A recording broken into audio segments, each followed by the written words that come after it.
Comunicación a través de videollamada con el juez Pablo Barbiroto, juez en lo penal de niñas, niños y adolescentes, una persona con mucha experiencia justamente en la materia sobre abuso sexual infantil. Más allá de lo que veníamos diciendo, queremos hablar con el juez y analizar obviamente la preocupación que genera establecer este tipo de términos donde se habla de la conciencia de niñas y niños frente a las relaciones sexuales. Doctor Barbiroto, bienvenido. Muchas gracias por esta comunicación. ¿Qué tal? Muy buenas noches. Saludos para toda la teleaudiencia. Bueno, sin duda genera preocupación, sea este abogado o quien fuere, que haya expresiones de este tipo, más teniendo en cuenta que estamos hablando de profesionales de la ley que deben tener conocimiento fehaciente de cómo son las normativas y también de una perspectiva de género adecuada para niñas, niños y adolescentes. Sí, desde ya. En primer término, una aclaración, Sí. porque mis opiniones no van a ser vertidas en el carácter de juez ni representando al Poder Judicial, sino como diplomado en género de la perspectiva de los derechos humanos y principalmente sin ánimo de polemizar con el colega. Lo que debemos tener muy presente es que las normas que protegen a las personas que sufren o están en situación de violencia o situación de vulnerabilidad están por encima de todas las opiniones. Y también algunas cuestiones previas que me parece interesante y que tuve la posibilidad de ver en estas notas, en cómo nos referimos en la cuestión, no con un capricho semántico, nada por el estilo, sino que cuando hablamos de abuso sexual pareciera que lo estamos minimizando el problema, porque el abuso, la palabra abuso, significa el mal uso que se tiene de una cosa que se estaba autorizado a utilizar.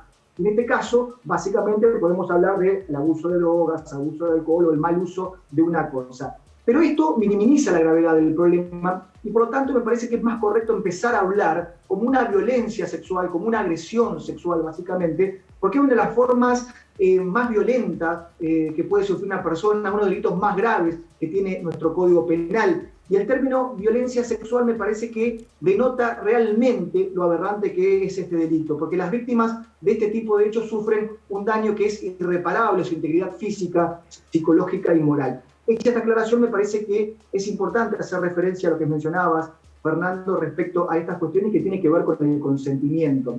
Básicamente, lo que tenemos que tener en cuenta es que el consentimiento es una aceptación inequívoca, voluntaria, que tiene una persona, en este caso, para mantener una relación sexual. Se va a entender que existe un consentimiento cuando, básicamente, este consentimiento se presta de forma libre y voluntaria, sin ningún tipo de presiones, sin ningún tipo de abuso de poder, sin amenazas, sin básicamente el uso de la fuerza. No se puede brindar un consentimiento, por ejemplo, si se está dormida o dormido o bajo los efectos de algún tipo de sustancia en este caso. Y lo que más importante también es que el consentimiento es específico.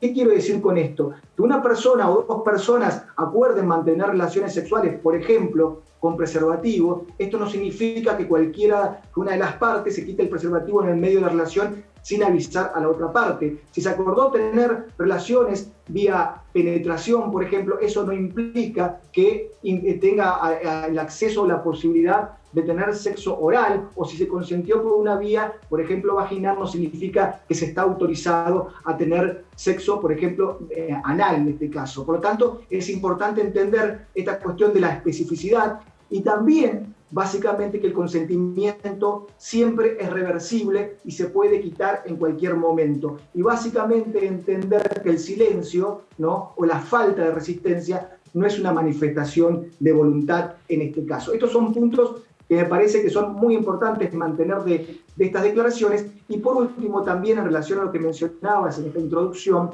que cuando hablamos del consentimiento, la ley presupone que una persona por debajo de los 13 años no lo puede brindar, no tiene la capacidad para poder hacerlo. Y esto no admite ningún tipo de prueba en contrario.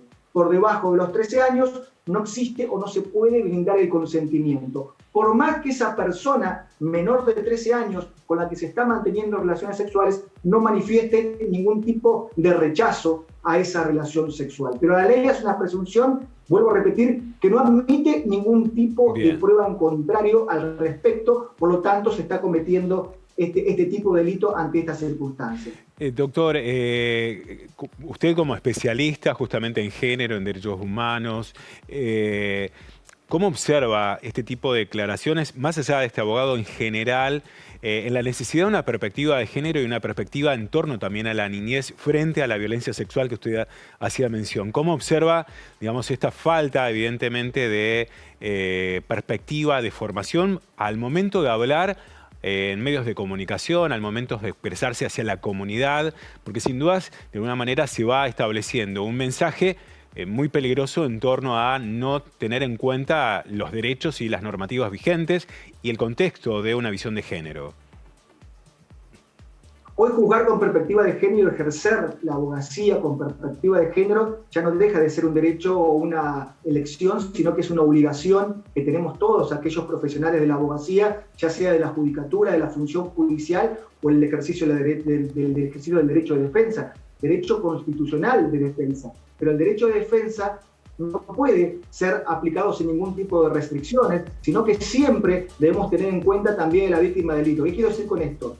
Muchas veces, no en este caso concreto específicamente, lo voy a hacer en caso general, se utiliza la cuestión de culpabilizar a la víctima o el modo de vida de la víctima para minimizar la situación o intentar realizar un ejercicio de defensa. El derecho de defensa no se puede llevar a el costo y principalmente cuando existen víctimas de una agresión sexual hay que tener una perspectiva de género que es indiscutible y en todas las convenciones internacionales y la normativa local o internacional está así establecido. Fíjate que es una cuestión importantísima. Muchas veces en este afán de culpabilizar a las víctimas se hace referencia a que la víctima miente o que lo hace para, o por despecho, o para llamar la atención de algunas personas. Y esto ocurre únicamente en los delitos contra la integridad sexual. Y fíjate una cuestión no menor. Hasta hace muy pocos años atrás el Código Penal definía a este tipo de delitos contra el honor.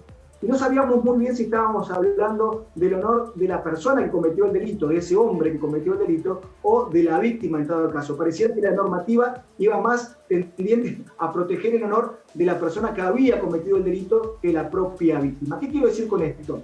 Para hacerlo con un ejemplo lo más claro posible, que no ocurre en ningún otro tipo de delito.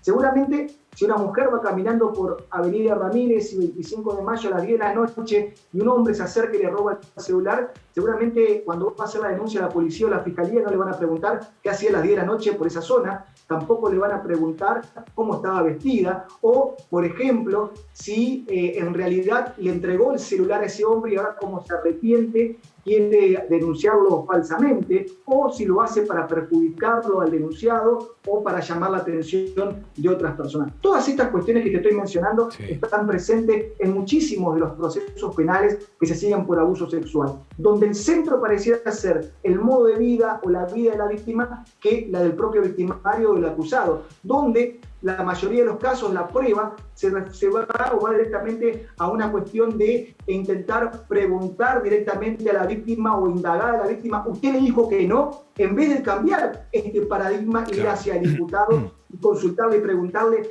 si ella en este caso le dijo explícitamente que sí. Es decir, hay que ir un montón de cuestiones en estas cuestiones de culpabilizar a la víctima, principalmente teniendo unas cuestiones que hacen a la finalidad que tuvo para hacer la denuncia. Y lo cierto que no se trata de opinar bien o mal sobre la vida sexual de la víctima o su modo social de manifestarse, sino básicamente de no opinar sobre estos aspectos en un proceso penal. Doctor Pablo Barbirotto, muchísimas gracias como siempre por ayudarnos a reflexionar y poder también tener esa perspectiva de género tan necesaria en la justicia de la provincia de Entre Ríos y en la sociedad. Muchas gracias por esta comunicación. No, por favor, gracias a ustedes. Hasta luego. Hasta luego.